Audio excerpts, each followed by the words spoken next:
Hey people, been a while since I made a video. It's pretty surprisingly nice out today. It's accordingly 65 degrees out right now. And I want to just make a little trip to the store.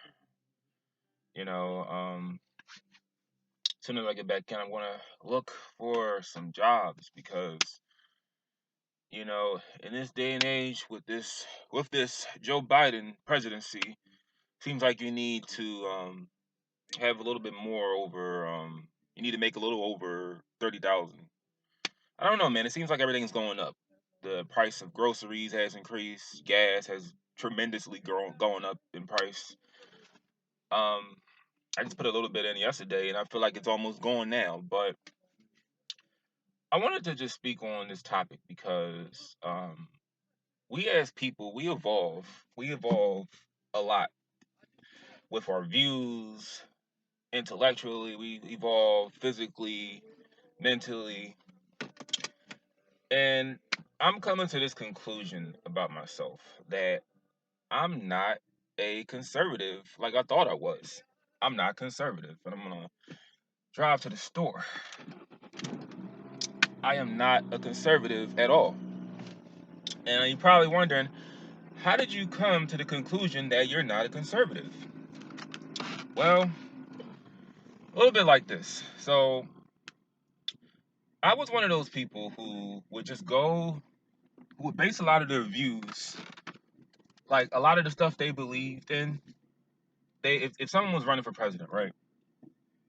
I'm gonna try to get out of here first. Hold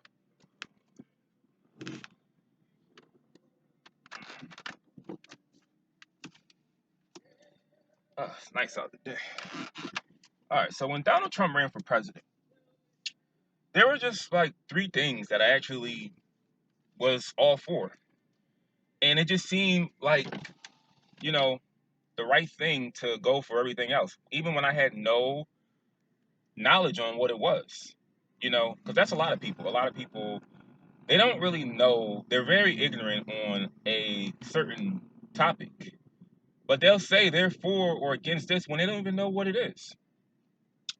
But as of recent, with everything going on, I found out, I've come to the conclusion that I am not as anti immigrant as I thought I was. I am not as much of a nationalist as I once proclaimed to be. I am not that at all. If anything, I I base a lot of things off emotion at times. When I feel like a hate or like a past hurt for something, I hold it against pretty much that whole group of people. And I know that's wrong, but I hold it against that whole group of people. And I'm working on it. I'm not perfect. But I hold it against that whole group of people. And then I wind up generalizing everybody. And I still struggle with it to this day. But you know, there are so many things that I'm coming to the realization that our past president has done that is very un-American. And it's a long list of things. And I know um, it's both Democrat and Republicans. They're very sometimes I got the feeling like they're both, the same team. They just all work together. But I don't know. I was really perplexed to learn, you know, I heard the story of President Trump. He hired the illegal immigrants to work at his golf course, and you know, I've had knowledge on it before. I've known of that story being talked about,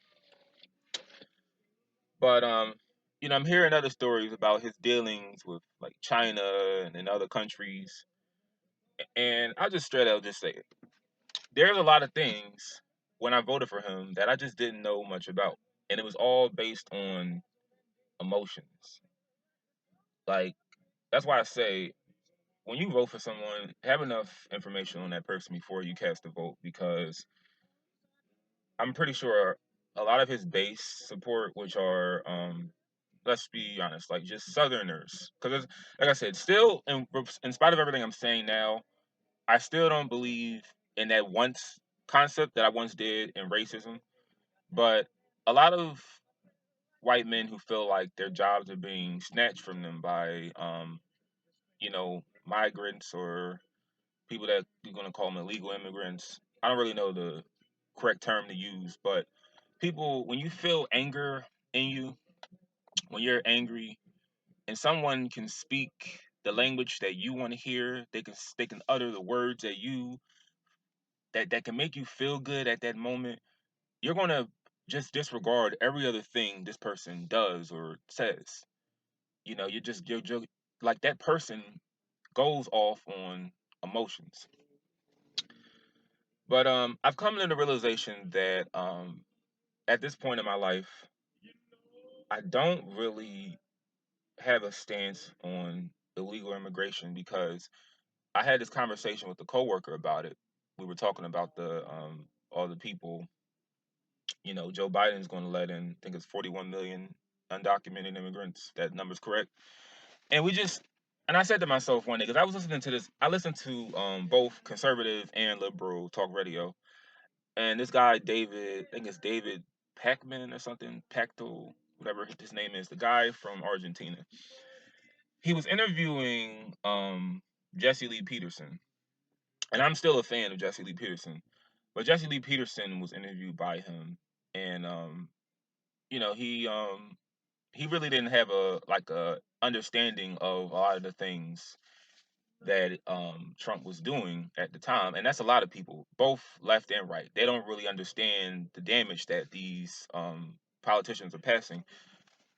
But what was I going to say? There's a lot of things that if I have an understanding on, I don't really have a stance on it, like immigration, for one. I asked my coworker, I said, in what way does this affect you as a person? Someone coming in here, working a job, making possibly less money, even not no real money at all. How is that affecting you? Couldn't answer me. Just like I said to myself, how are they affecting my life?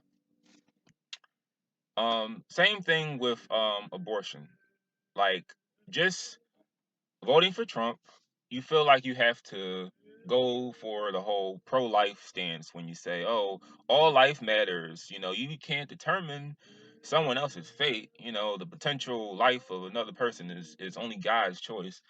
But I read this book, and it made a good point on the possibilities of people born in homes that are single parent homes.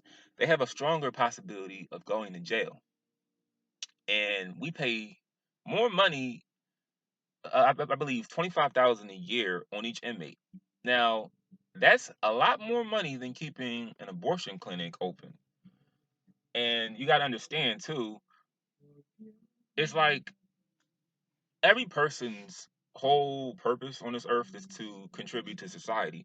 If you have no contributions to society, I don't understand your purpose on this earth at all. Everyone should have a purpose to contribute. No person should just want to work a job, pay bills, eat, eat, pay bills, work. You should want to innovate. You should want to find something that can help the universe. You shouldn't want to just do basic things. I mean, at least that's what I'm trying to do. But back to the whole illegal immigration. Um, if you could tell by some of my videos, I have I'm growing as a person. I'm growing as a person. And I just I just believe that and when I was a lot younger, I had a lot of prejudice in me, and I still do. And prejudice and bias, it's a result of multiculturalism. That's just the result of it. Because when you're around different groups of people, you're going to feel, or you're going to have ideologies that are, not that aren't really good about the other people that don't look like you. If I said that right. But I want to make a part two on speaking a little bit about prejudice and bias, because if you're not too careful, your feelings, your prejudice, your bias, your feelings can really hurt you in the end, especially when it relates to politics, because that's how a lot of politicians, they win elections, by feelings, not actual, like, how do I say it? I'm so everywhere with my words right now. But other politicians now are just very disingenuous, because both left and right, they're liberals, they go on emotions, and so do Republicans too. They go on immigration and other minorities who you feel are a danger. And every group has good points. Because I'm coming to the conclusion that I may be just, I don't even like labels, but maybe I'm a libertarian. I'm definitely not conservative now. I am not in no way conservative. Just looking at everything, how I changed over the span of a few months after this election, for all that went on, I'm just coming to the point that I'm just maybe a libertarian.